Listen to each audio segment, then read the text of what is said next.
দর্শক আসসালামু আলাইকুম রহমতুল্লাহ। আমি আবু মুসা জীবন, গ্লোবাল বাংলা 24-এ আপনাদেরকে স্বাগত জানাচ্ছি। আপনারা দেখছেন আমার হাতে কয়েকটি গোটা দেখছেন, যদি ছোট আকৃতির গোটাগুলো, এগুলোকে আমরা বলি স্থানীয় ভাষা, আমাদের চট্টগ্রামের স্থানীয় যে ভাষা মনগুলা বলি আমরা, মনগুলা। আর এই গাছটি যে দেখতে পাচ্ছেন, এটি হচ্ছে যে মূলত মন কাটা গাছ, বা এটিকে বিষ কাঁটাও বলা হয়। বিষ কাঁটা গাছ এটি দেখতে পাচ্ছেন।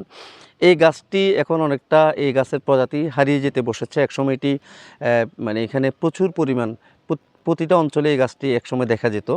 এই গাছের এটি কিন্তু যদি ছোট আকৃতির গাছ, এই গাছের আকৃতি অনেক বড় হয়।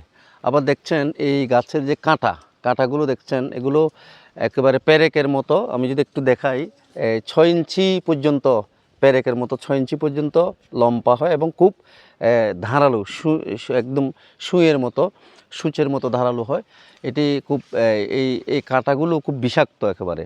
হ্যাঁ, যাদের পায়ে বা শরীরে বিদ্ধ হয় খুব প্রচণ্ড যন্ত্রণা করে আর কি। আর এই গাছের যদি ইতিহাস বলি, এই গাছটি মন কাটা বা বিষ কাটা নামে পরিচিত।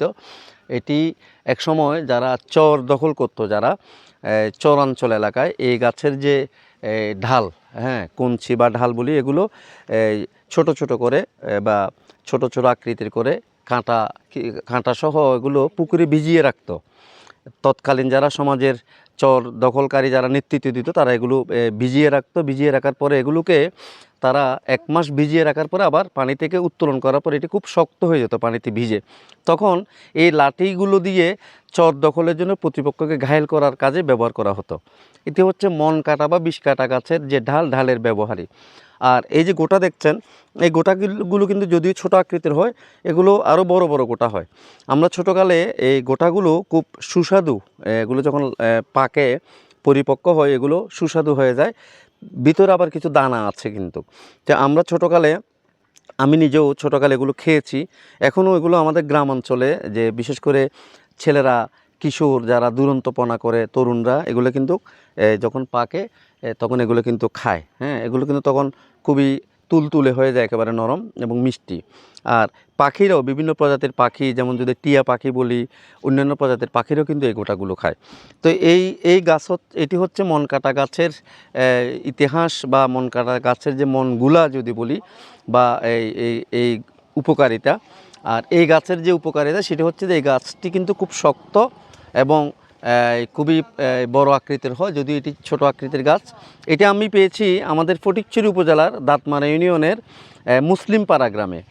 মুসলিমপাড়া গ্রামে এসে আমি, একটি মাঠ রয়েছে, এই মাঠের পাশে এই গাছটি পেয়েছি। এই গাছটির বয়স আমি অনেক বছর হয়েছে সম্ভবত, যদি ছোট আকৃতির গাছ। তো এ হচ্ছে মন কাটা বা বিষ কাটা গাছের উপকারিতা। এবং মনগুলা যে যদি বলি আমরা, বিষগুলা যদি বলি বা মনগুলো যদি বলি, এই গোটাগুলো কিন্তু খুবই সুস্বাদু।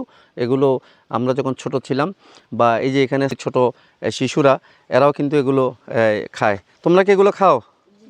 হ্যাঁ, এগুলো কেমন? খুব মিষ্টি। এরা কিন্তু, এদেরকে একটু জিজ্ঞেস করি, তোমরা এগুলো মানে খেতে কেমন লাগে?